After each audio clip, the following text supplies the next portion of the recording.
Alors, tout d'abord, Alain Eppelboin. Donc, vous êtes médecin anthropologue, spécialiste de la médecine traditionnelle. Vous avez beaucoup de casquettes, il faut bien dire, parce que vous êtes à la fois médecin, anthropologue, vidéographe. Vous êtes spécialisé dans les domaines de l'anthropologie du corps, de la santé, de la maladie, du malheur et du guérissage. Alors, donc vous vous baptisez médecin anthropologue. En 2 mots, c'est quoi ? D'abord, c'est les peaux d'âne adéquates, les thèses en médecine et en anthropologie. Et en gros, c'est un médecin qui part en Afrique pendant ses études de médecine et qui constate qu'il ne peut comprendre et qu'il ne peut être efficace que s'il devient savant dans le système de pensée de ses interlocuteurs. Donc ça va être aussi ce que je vais vous présenter ici, c'est penser les pierres différemment une partie de l'exposition reprend les mêmes thèmes, bien sûr, mais de penser les pierres différemment que simplement les diamants de la couronne. C'est ça. Alors, vous avez, qu'est-ce que vous avez envie de partager avec nous ce soir ? Alors, ça serait bien peut-être de mettre... Je commence là ou pas? Oui, commencez. Donc, si vous pouviez mettre la diapositive qui illustre les différentes pierres dont je vais vous parler.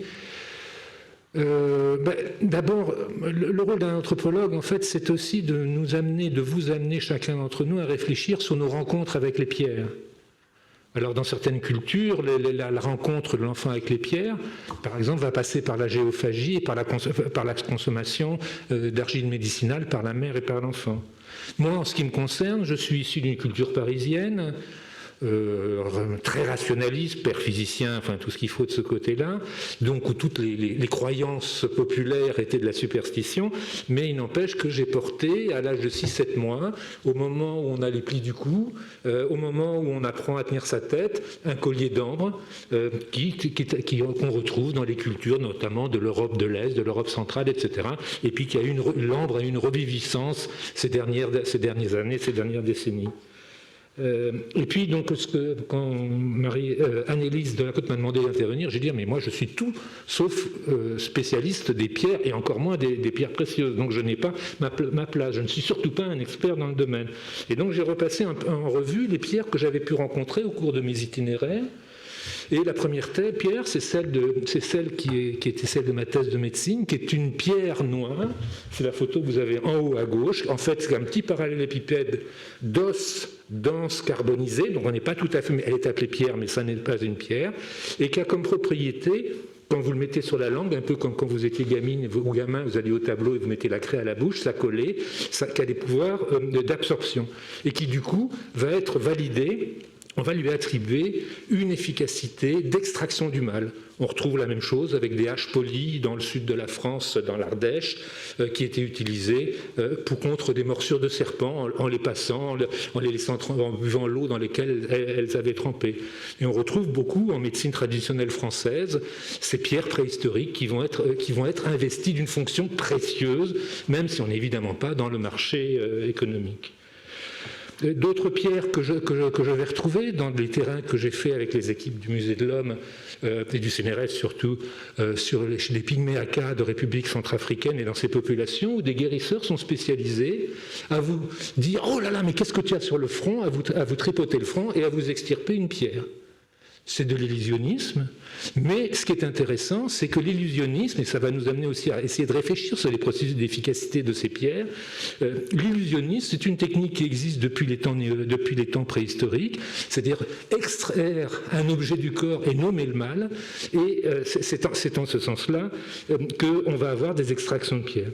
J'aurais pu vous présenter, et c'est ce que vous voyez sur la deuxième diapositive, ça correspond des films. La troisième diapositive, en haut, enfin photo, c'est une vidéo qui circule à l'heure actuelle. C'est une vidéo qui circule à l'heure actuelle sur Internet d'une jeune femme miraculeuse qui, depuis sa nuit de noces, sue du sang et comment dire, il y a des pierres qui sortent de ses yeux. C'est bien évidemment aussi, là aussi, de l'illusionnisme, mais en même temps, vous voyez que ce n'est pas non plus un hasard, ça a démarré à la nuit de noces, et c'est une toute jeune fille adolescente. En ethnologie française, je vous présente en haut à droite les pierres d'aigle qui étaient utilisées pour faciliter l'accouchement. Ce sont des concrétions, alors je vais dire des bêtises, vous me corrigerez, je rappelle bien des concrétions calcaires, mais qui font une espèce de grelot. Et donc pour faire sortir l'enfant, et par théorie magique analogique, ce qu'on va toujours retrouver, qu'on va retrouver notamment dans les théories des couleurs, l'agiter devant une femme en accouchement où l'enfant ne sort pas bien, quelque part, c'était utilisé dans l'ouest de la France. Ailleurs, des pierres, la deuxième série ici, c'est plus les pierres mémorielles, si vous voulez, des grandes pierres qui sont chez les Malinqués de l'Est du Sénégal, qui sont mises sur la tombe des ancêtres, et une fois qu'elles sont réinvesties par l'ancêtre, qui sont déposées à la surface, à l'entrée de la maison du chef de famille, et qui va présentifier les esprits. Dans le même système, je vais voir un devin. Enfin, dans le même système, je suis chasseur et je rentre sous la protection d'un esprit, et voilà comment me racontait M. Kekuta, c'est dans un film que vous pouvez trouver sur Internet que j'ai réalisé, où il raconte qu'il était dans un travail collectif sur une pente, où tout le monde on avait coupé l'herbe, on avait désherbé, on avait coupé les arbres. Et puis en fin de journée, il restait seul pour finir le travail. C'est aussi bien arrosé par de la bière de mille, donc il donne des états modifiés de conscience favorables.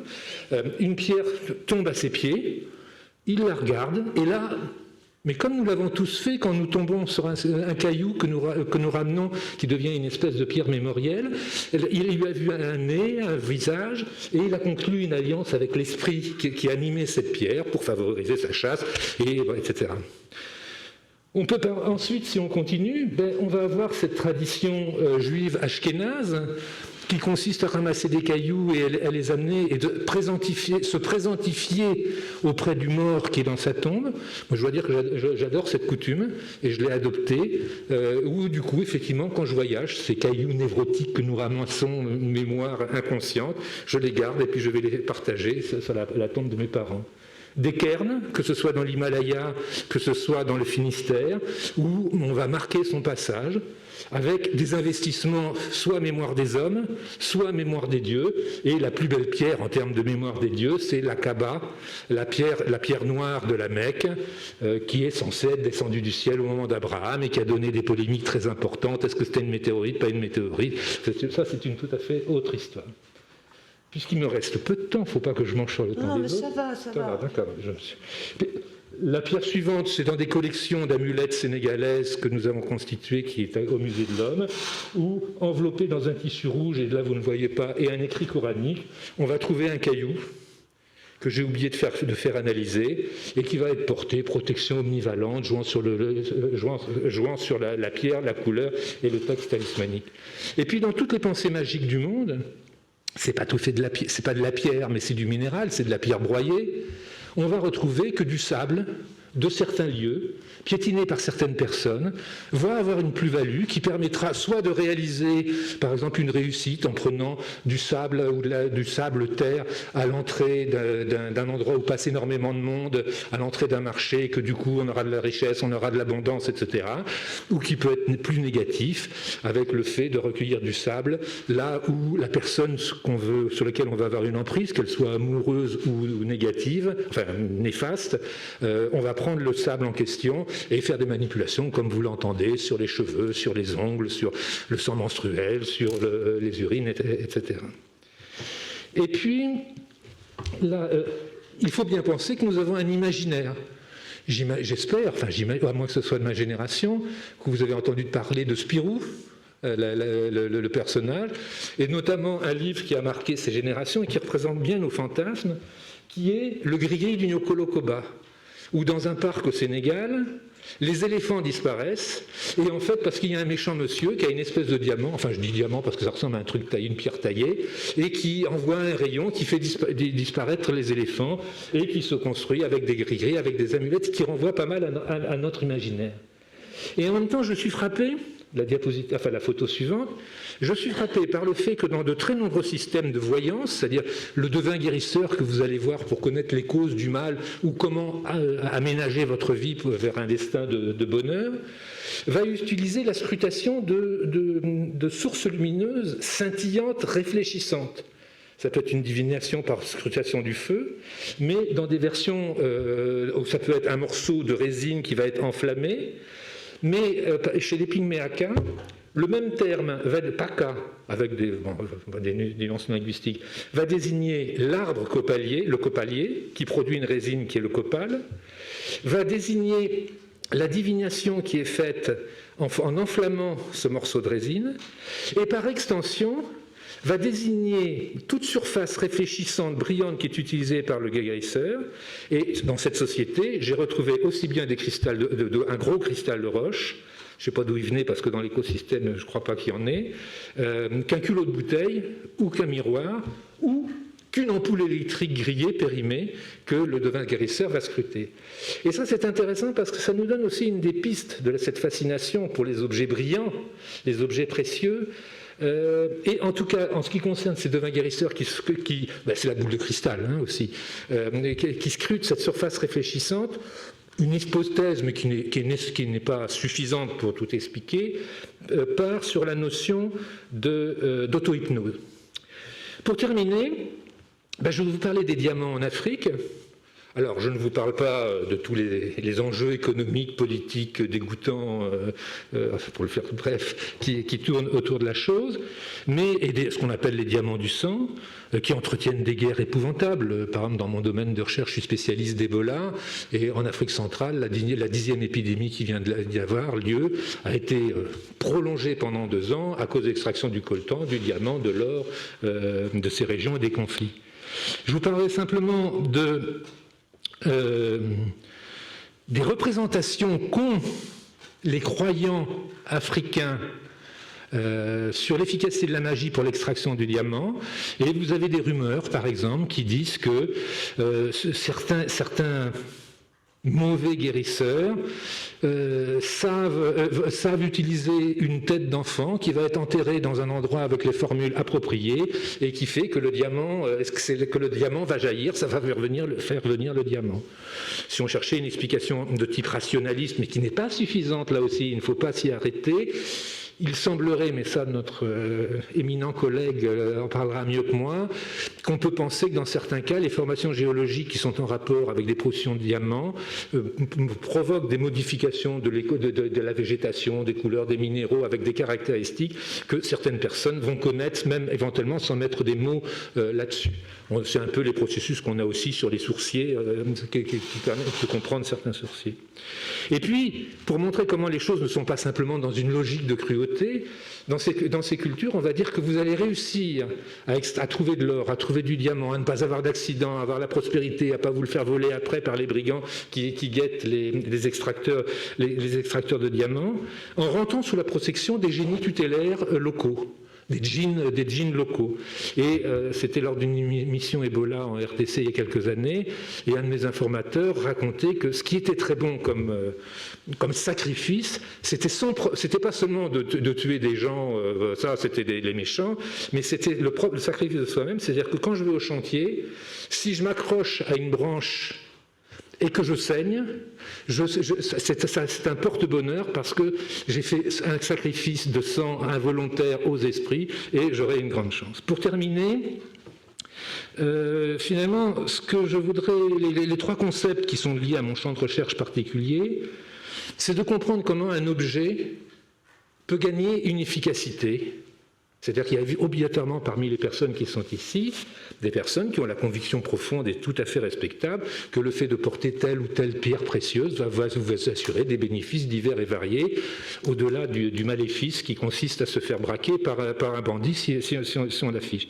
Et l'idée, c'est de vous faire réfléchir sur la notion, nous ne nous étonnons pas de l'efficacité de l'objet transitionnel, c'est-à-dire le doudou que nous avons pour un grand nombre d'entre nous, où on prend un doudou, un chiffon, une sucette, enfin des objets absolument insignifiants, sans aucune valeur, et le simple fait de le mettre en contact corporel avec l'enfant va suffire en quelques instants pour qu'il s'apaise et qu'il s'apaise complètement. Et on peut penser aussi que des objets qu'il s'agisse ici d'objets précieux, entre guillemets, diamants, le fait de les porter, ou qu'il s'agisse d'amulettes diverses et variées, ce sont aussi des objets transitionnels, c'est-à-dire des objets chargés de la mémoire, d'événements passés, d'aspirations conscientes, inconscientes, mémoire de lieu, mémoire de personne, et qu'en portant cet objet, il y a une plus-value qui est en rapport avec ce type d'objet, et que le fait de les porter, les avoir par devers soi, vous apporte un bénéfice tout à fait intéressant. Je terminerai là-dessus et je vous remercie. Je suis sûre que vous aurez beaucoup de questions à poser à Alain Eppelboin tout à l'heure, mais tout de suite on va peut-être appeler Valérie, alors Gontero-Ozel, c'est comme ça que ça se prononce, hein, Gontero-Ozel. Donc je vais donner quelques éléments sur les conceptions que nous avions sur les pierres au Moyen-Âge. Alors d'abord, il faut partir du principe qu'au Moyen-Âge, comme dans la plupart des sociétés traditionnelles, on pensait que les pierres étaient des créatures vivantes. Donc il y avait des pierres mâles, des pierres femelles, elles se reproduisaient. Et dans la conception chrétienne, on considérait que les pierres participaient à ce qu'on appelle l'ornatus de la création, c'est-à-dire qu'elles participaient au fait d'ordonner le monde. Elles étaient là pour participer à la beauté du monde. Donc elles avaient une dimension esthétique, bien sûr. On les considérait comme de la lumière colorée, à l'état solide, mais elles avaient aussi une dimension pratique. Comme la faune et la flore, les pierres étaient au service de l'homme. Elles devaient soigner, elles aidaient à soigner l'homme. Et donc il y a tout un savoir sur l'utilisation des vertus médicinales et magiques des pierres. Et ce savoir, il est hérité de l'Antiquité et il va être repris, remodelé avec une vision chrétienne qu'on trouvera notamment dans ce qu'on appelle les lapidaires, donc les traités encyclopédiques sur les pierres précieuses.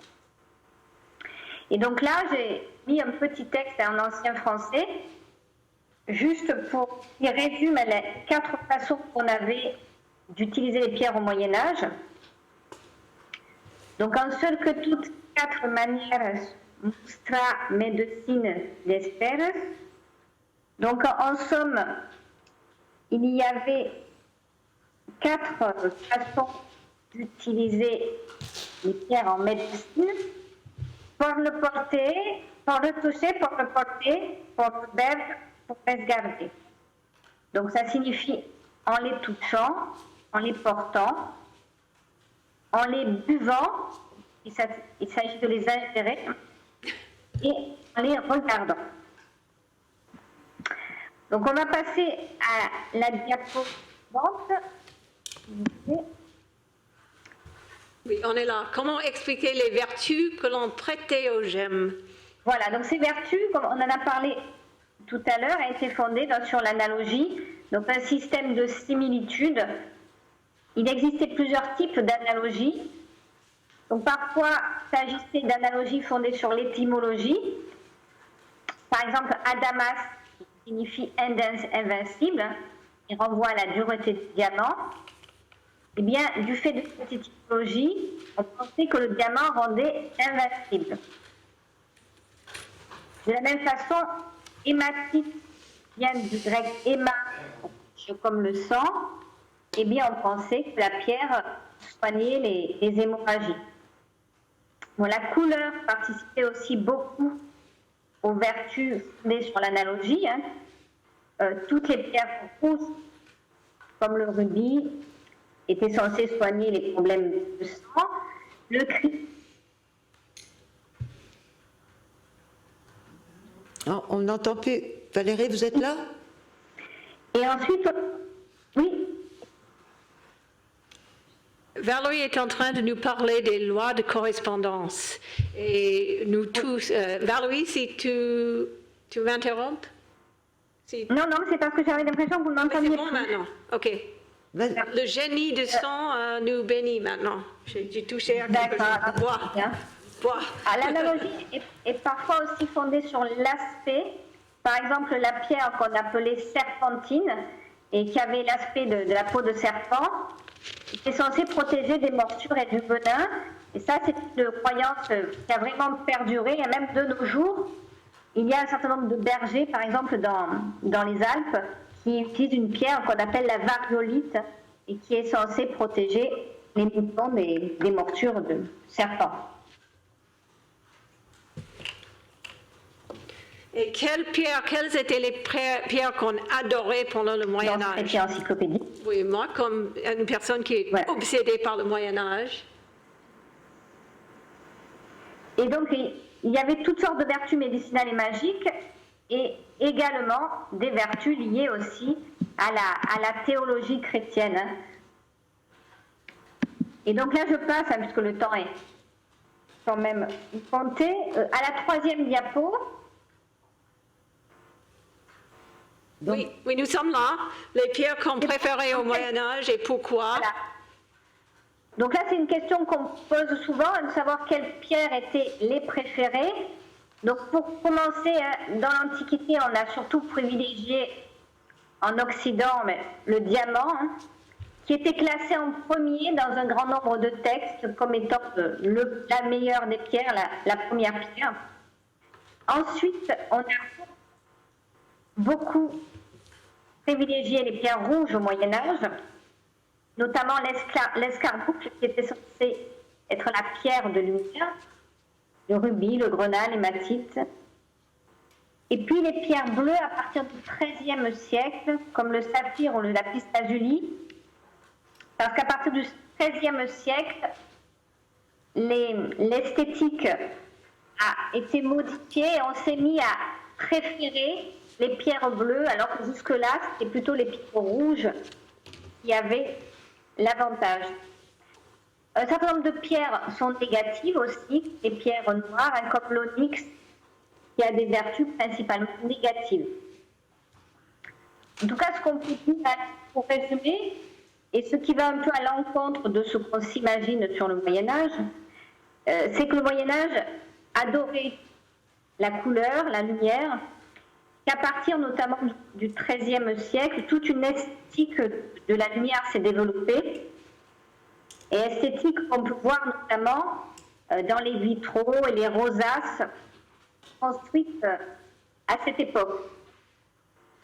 Et on a également tout l'art de l'époque XIIIe, les vêtements, les enluminures, la statuaire ou l'orfèvrerie, qui témoignent du fait c'est vraiment fasciné par les pierres et qu'on essayait d'en mettre partout pour avoir un maximum de lumière et de couleurs autour de soi.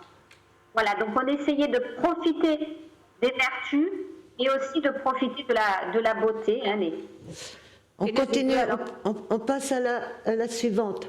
Oui, le livre de Sidrac.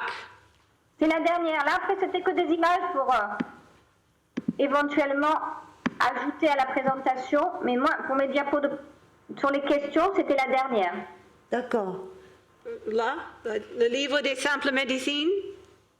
Non, en fait, je n'avais pas... Enfin, si vous voulez, je peux commenter les images, mais c'était plutôt pour la présentation globale, les images. Je ne les ai pas utilisées. D'accord. Ben, merci beaucoup, Valérie. Alors, je sais pas merci à vous. Merci beaucoup. Oui, on va laisser cette belle image. Je garde la dernière image pour commencer ma parole. D'accord. Alors, je ne sais pas si vous êtes avec nous, si on pourra vous poser des questions en direct. Oui, Annelise, je ne sais pas. Oui, restez avec nous, Valérie, parce que je crois que ce que moi je vais dire va peut-être... les gens vont avoir des questions. Par exemple, je commence à... Ah oui, mais je voudrais vous présenter Inesita. Donc, Inesita Gay-Ekel est professeure à l'école historienne du bijou. Elle a une passion pour les perles depuis qu'elle fait ses études dans l'histoire de l'art à Princeton University. Elle a passé beaucoup d'années chez de nombreux joailliers. Alors, vous avez une partie prenante dans cette exposition très très importante, puisque vous avez notamment travaillé chez Van Cleef et vous avez été avec François Farge vraiment solidaire pour pouvoir prêter, amener, je ne sais pas comment vous avez fait un vrai partenariat et grâce à vous, il y a des bijoux extraordinaires aussi dans cette exposition. J'aimerais dire que pour moi, j'avais adoré bien sûr la belle aventure de venir ici dans la France et de participer dans des projets d'éducation comme ce soir, d'écouter Alain, d'écouter Valérie. Je suis presque à me taire parce que ce sont des grands experts. Mais cette belle aventure, moi j'ai fait le choix d'être le professeur, la personne qui communique avec vous ce qu'il y a à apprendre et comment est-ce qu'on peut trouver du bonheur dans l'éducation. C'est le livre de Valérie que j'aimerais bien, si elle était ici, j'aimerais avoir son autographe ce soir. Cette belle aventure de l'école est liée exactement à ce qui se passe avec cette sublime exposition. Parce que nous avons Lise MacDonald, nous avons François Farge, des gens qui sont dédiés à l'éducation. Lise MacDonald est tout à fait dédiée au patrimoine, à préserver l'histoire. Pour Van Cleef & Arpels et pour tout le monde. Donc, elle ne vend rien sauf le bonheur et le plaisir d'apprendre. L'école où j'enseigne, c'est une école pour tout le monde. On a les élèves de 5 ans jusqu'à 85 ans, littéralement. Et notre sujet ce soir illustre très bien cette belle aventure et pourquoi j'ai fait le choix d'enseigner au lieu d'être ce que j'ai été une fois, Vice President of Product Development à Tiffany. J'ai trouvé mon bonheur au sein de vous et en enseignant. Par exemple, un cours qui a été demandé par les élèves. Cette école est âgée de 8 ans. La naissance de l'école était le 14 février, Saint-Valentin 2012, sur la place Vendôme à Paris. Et depuis le commencement, c'est une école qui donne des cours qui durent la moitié d'une journée. Tout le monde peut venir. Donc, ce n'est pas un cursus pour vous qualifier pour quelques métiers. C'est une école pour le plaisir, pour le bonheur.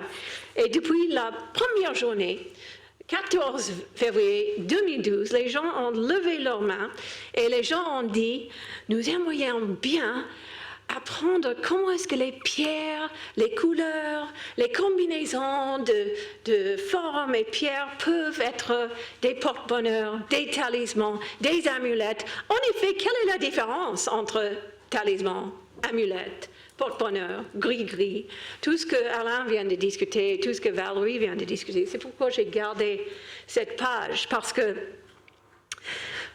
pour citer Roger Caillois, et moi, mes images sont les images de mes 2 collègues, si je peux même oser dire collègues, parce qu'ils sont tellement distingués, et mes images sont tout ce qui est dans cette exposition. Ma mission, si je peux réussir, j'ai un succès comme enseignante, si je vous fais vous convaincre d'aller aux expositions, allez. Ça veut dire que ce n'est pas nécessaire d'y aller et avaler tout. Vous pouvez y aller et regarder 3 objets.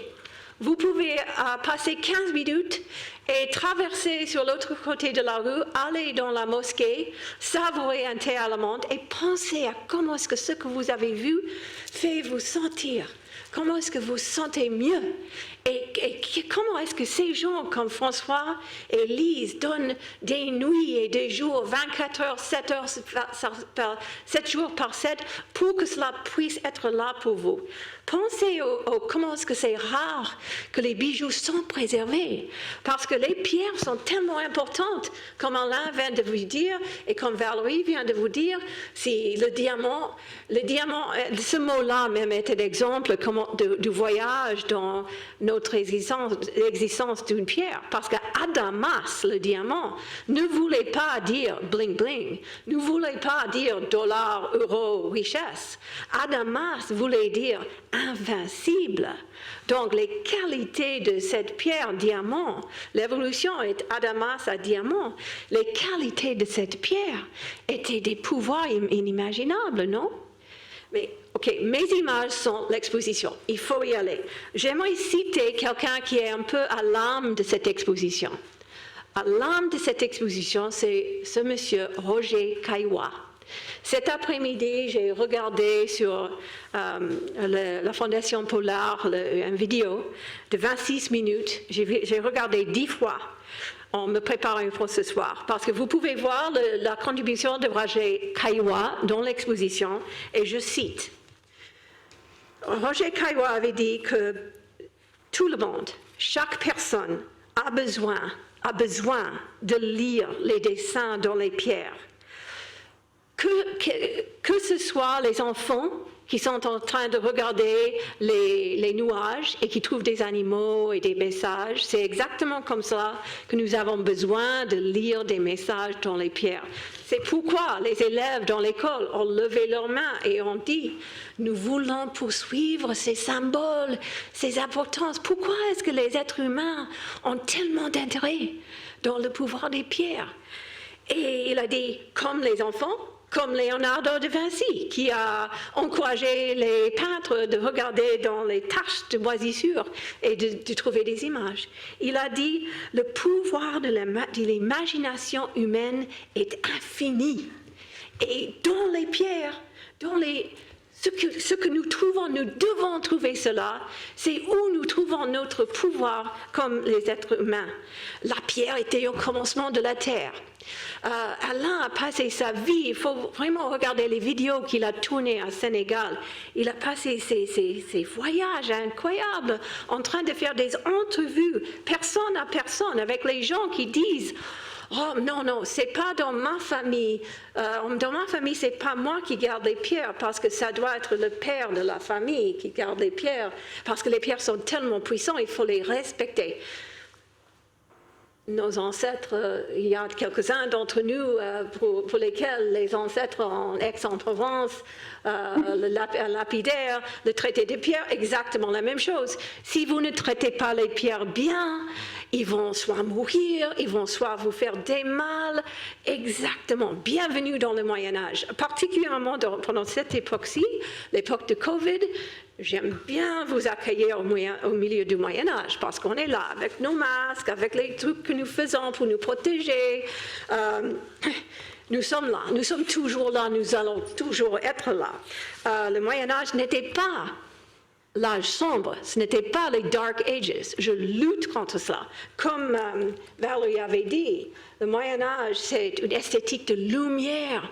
On cherchait la lumière, on créait la vie moderne, la vie de nous, la vie des entrepreneurs, la vie des paysans qui ne voulaient pas travailler pour le Seigneur, qui voulaient révolter, qui voulaient créer des petites entreprises, tout cela.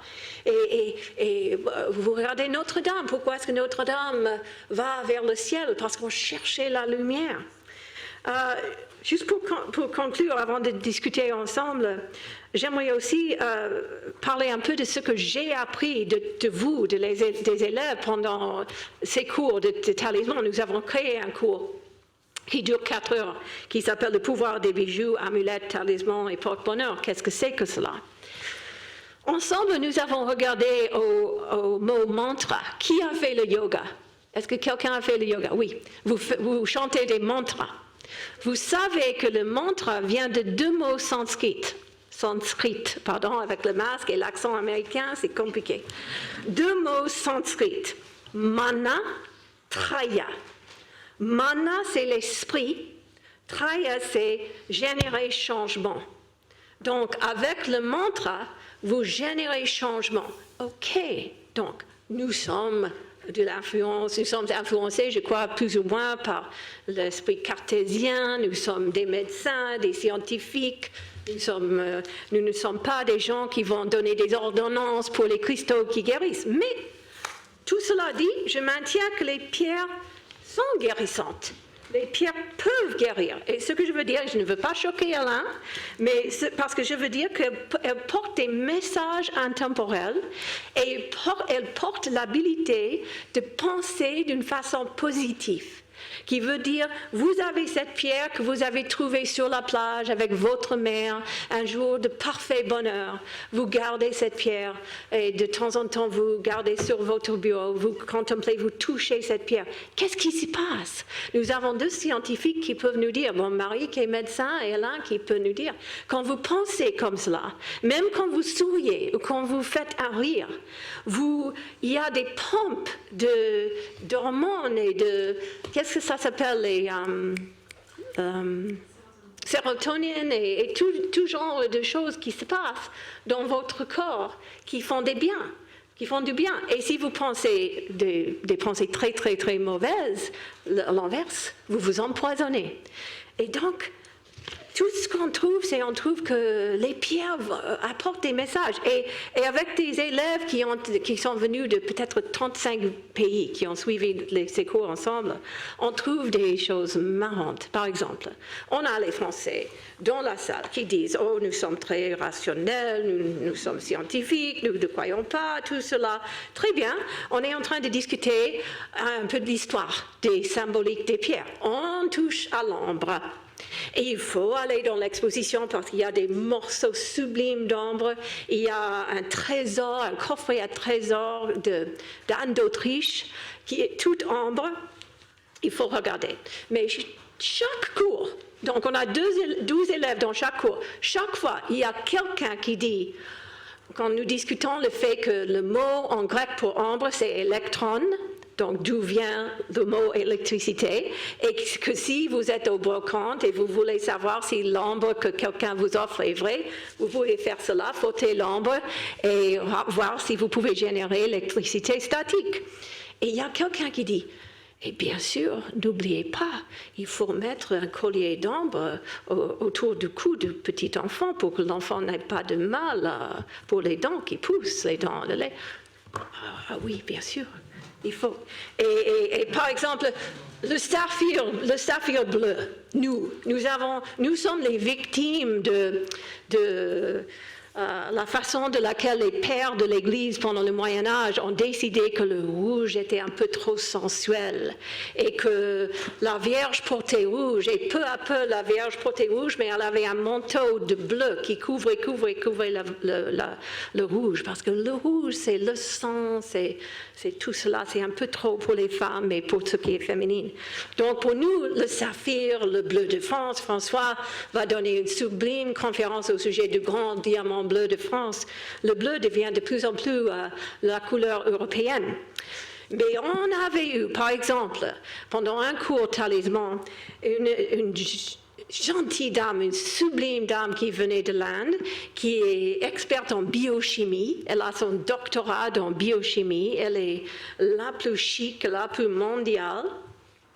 Et nous avons touché au bleu, nous avons discuté le fait que le bleu est tellement souhaité par l'Europe et que Jean-Baptiste Tavernier avait pu dire « Ah, j'ai réussi avec ce bleu diamant pour vous, Louis XIV, parce que bien sûr c'est le bleu de France et nous savons que pour les Indiens c'était le bleu, c'est un porte-malheur. On peut peut-être faire un deal parce que le bleu n'est pas tellement notre couleur. » Et cette jeune dame a levé la main, elle a dit « Oh oui, vous savez, j'ai une amie qui a accepté sa bague de fiançailles en saphir et nous toutes nous avons dit il ne faut pas que le bleu est maudit.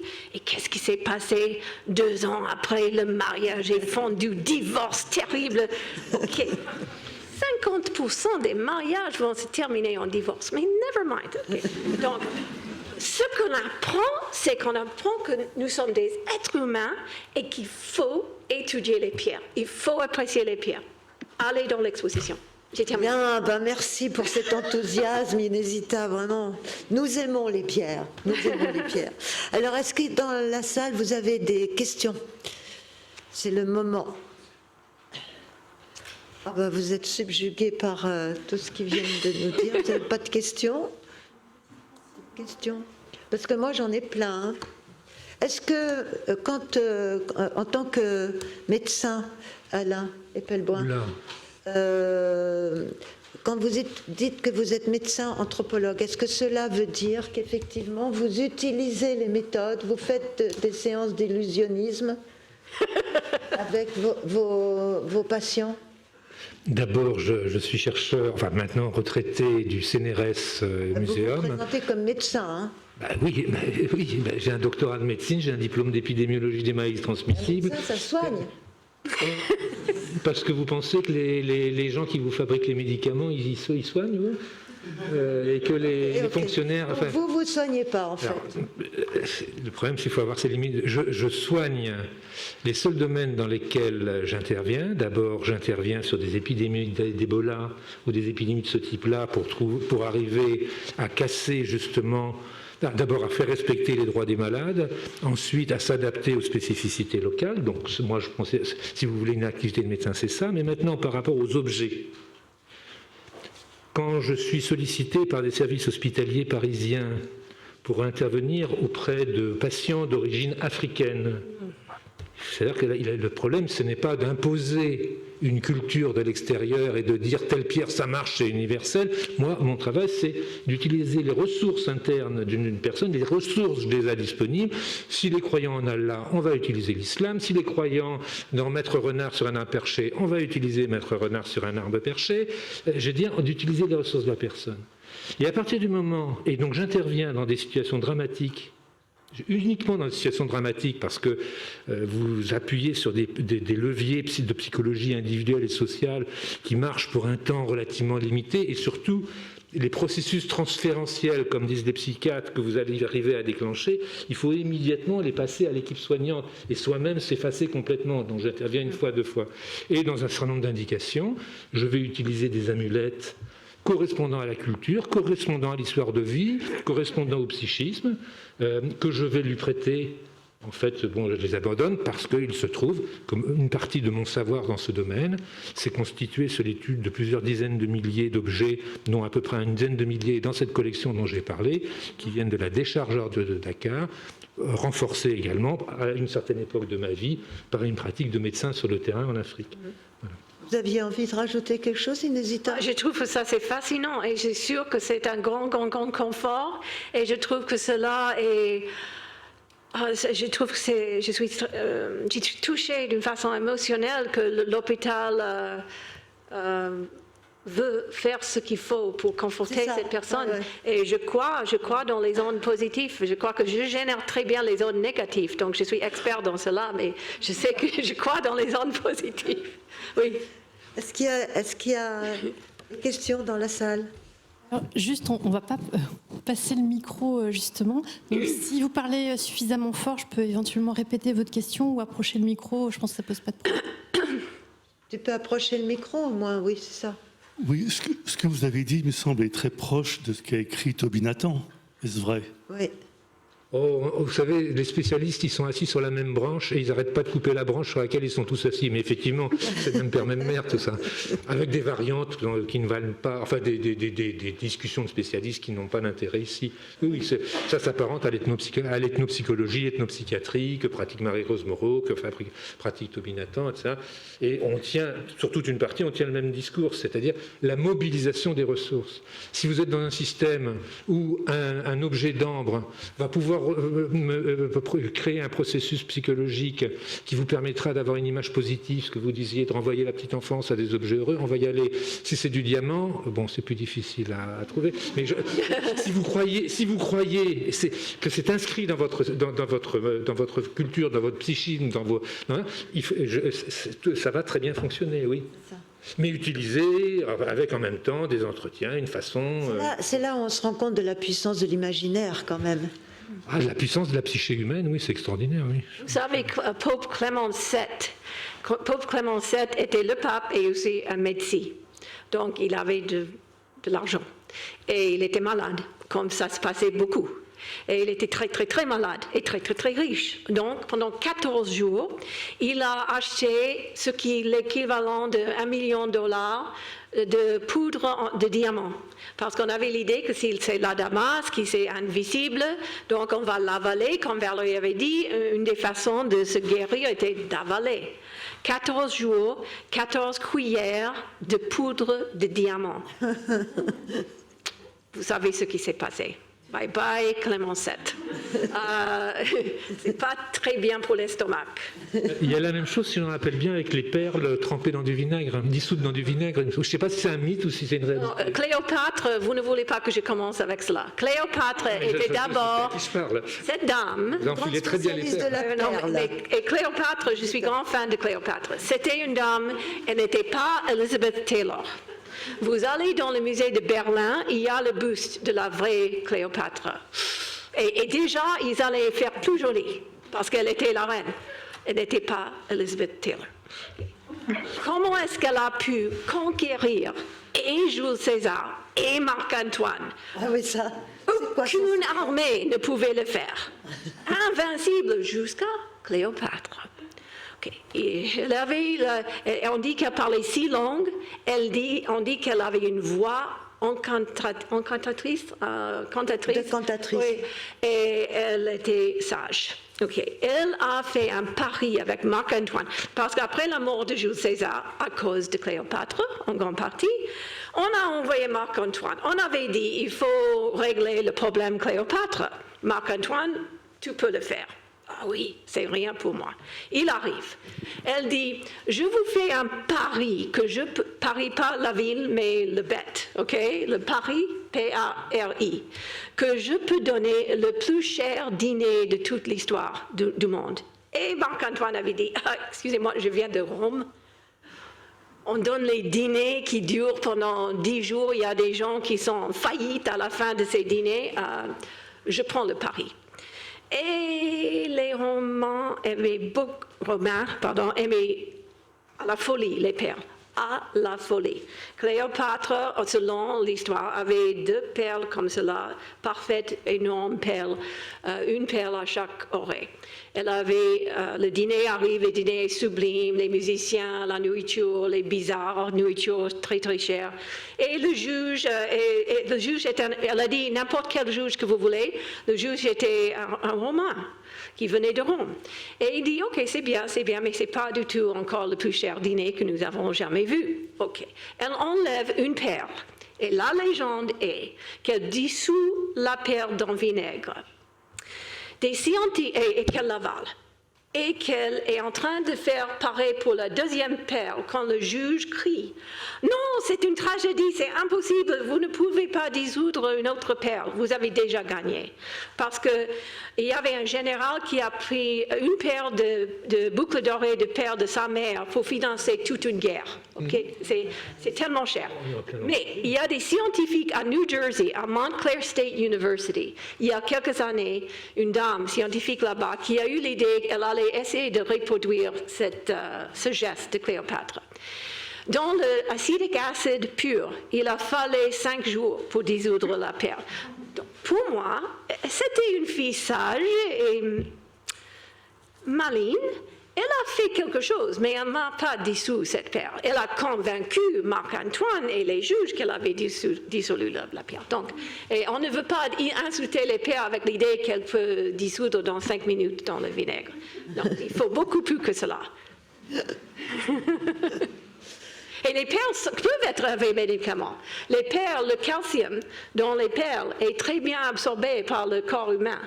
Et le calcium, la forme de calcium que la perle peut donner. Donc, il faut respecter nos ancêtres, il faut respecter les gens dans le Sénégal. On le respecte, on le respecte. Je veux dire que c'est en faisant des expérimentations avec toutes ces pierres que d'ici et par là, cela a marché. Et c'est la science aujourd'hui même. Aussi, on cherche le vaccin pour le Covid. On va peut-être tuer des gens, mais éventuellement, on espère qu'on va trouver le vaccin. C'est pas tellement différent aujourd'hui. Est-ce que les masques Sujet de discussion, en tout cas. Est-ce qu'il y a encore des questions dans la salle? Vous avez encore 10 minutes de questions. Oui, allez-y, allez-y. Peut-être levez-vous, monsieur, parce que c'est un peu compliqué là avec les. Voilà, puis parlez un peu fort. Moi, je voulais savoir si, parce qu'on parlait des pierres de l'histoire, s'il y a des pierres qui se sont clarifiées, un peu à la manière des animaux en voie d'extinction, je ne sais pas si vous voyez ce que je veux dire, qui sont plus difficiles d'accès, s'il y a des enjeux par rapport à ça, voilà. C'est à vous de Oui, c'est François qui pourra répondre à ça. Donne le micro à François. Vous venez ici, François, Est-ce peut-être? que tout le monde a bien entendu la question? Peut-être la reprendre, Françoise? Vous allez la reprendre, François, mais venez ici. Donc, François Farge, je vous rappelle, est le commissaire de cette magnifique exposition. François Farge est un trésor vivant de France et du monde. C'est ça, c'est un trésor vivant. C'est ce qu'on fait au Japon. c'est Donc vrai. il faut l'enfermer. Ça, c'est votre... Je crois que je ne vais pas arriver à en placer une. Hein. Merci, vous êtes adorable. Oui, alors très brièvement, parce que pour pas prendre trop de temps. Oui, effectivement, il y a, contrairement aux vivants, les pierres ne se reproduisent pas, malgré que, effectivement, nous avons vu qu'au Moyen Âge, il y avait des sexes, de la sexualité, du genre, de la reproduction dans les pierres précieuses. C'est jusqu'au 19e siècle, hein, on l'a cru. Et puis, il y a effectivement des tiroirs qu'on ne retrouve plus, les diamants de Golconde, hein, pour parler, les mines se sont épuisées au XVIIe, XVIIIe siècle pour la plupart, et maintenant on ne travaille plus que sur des pierres historiques, et c'est le grand drame justement de ces minéraux, parce que les mineurs disent bien qu'on ne connaît un gisement que quand il est épuisé, et c'est terrible parce que c'est irréversible, et si on n'avait pas les bonnes méthodes scientifiques pour étudier le gisement, eh ben on perd des connaissances absolument extraordinaires. Donc effectivement, il y a dans les lapidaires anciens dont on parlait tout à l'heure, il y a toute une série de gisements. D'ailleurs, pour la Damas, c'est très compliqué. C'est le diamant, mais c'est aussi des tas de minéraux qui cristallisent exactement comme le diamant, comme on peut y retrouver la magnétite, le spinel et la chalcopyrite aussi, des gisements un peu fabuleux. La Damas est dit comme venant de Chypre, d'Arabie, dans les lapidaires anciens. Et de nos jours, on ne sait pas du tout à quoi tous ces gens faisaient allusion, tous ces anciens traités faisaient allusion, mais comme disait Inesita, effectivement, les anciens avaient très certainement raison. Il faut effectivement pas les exclure de toute logique, c'était simplement qu'ils avaient leur logique à eux, et c'est à nous de décoder ce vocabulaire ancien, et c'est pas forcément évident, on peut faire beaucoup de mauvaises interprétations. Donc oui, il y a beaucoup de gisements qui ont été épuisés, il y a des gisements qu'on épuise à l'heure actuelle, et nous, notre rôle au muséum, c'est d'essayer de trouver justement d'essayer de mémoriser ces gisements, leur diversité géologique, les mettre dans des tiroirs, les préserver pour les générations suivantes. Et il y avait beaucoup de gisements importants dans la France, oui. Beaucoup de gemmes importants. Il y a l'or dans l'exposition qui vient de la France. Oui, effectivement, et notamment c'est par rapport au Moyen-Âge, la grande question des gemmes françaises, c'est les grands saphirs de Haute-Loire. Et certaines personnes disent, et il y a dans la vitrine saphir, il y aurait un saphir prétendument extrait de l'une des couronnes de Charles V, qui serait un saphir donc médiéval du XIIIe siècle. Et les productions de saphir dans le centre de la France, en Haute-Loire, auraient été si abondantes que beaucoup de reliquaires seraient sertis avec ces saphirs extraits de France, oui. Là, il y en a donc à l'exposition, donc? Oui, absolument. Il y a un saphir du XIIIe siècle. Dans la vitrine saphir, partie 2. Ah non, allez-y. Monsieur, vous vouliez poser une question? C'était pour mettre en lien... Le masque, et vous parlez fort, hein? C'est la torture, oui. Mais à part ça, c'est La aussi torture plutôt à l'aise. à part ça. médiévale. Oui, c'est ça. Pour mettre en lien la hache dont vous parliez, L'âge préhistorique, hein, c'est ça. voilà, avec ce que j'avais vu dans l'exposition sur Osiris, dans l'Égypte. Des bassins, des sortes de bassins où il y avait Horus enfant. C'était une sorte de fontaine qui reflétait l'eau qui coulait sur cette sorte de fontaine, qui en devenait bénie. Oui. Et apparemment, ce que je comprends un peu de l'Égypte, c'est qu'il y a toute une histoire qui est reliée à ça, en fait. Et je pense qu'il devait y avoir ça dans les temps préhistoriques. Et ces histoires égyptiennes, ça reliait à l'écosystème. Il y a le soleil, Osiris en dessous. Tout à fait. C'est vraiment la rivière qui donne l'eau qui permet de la terre Isis. les terres noires, bien noires comme ça.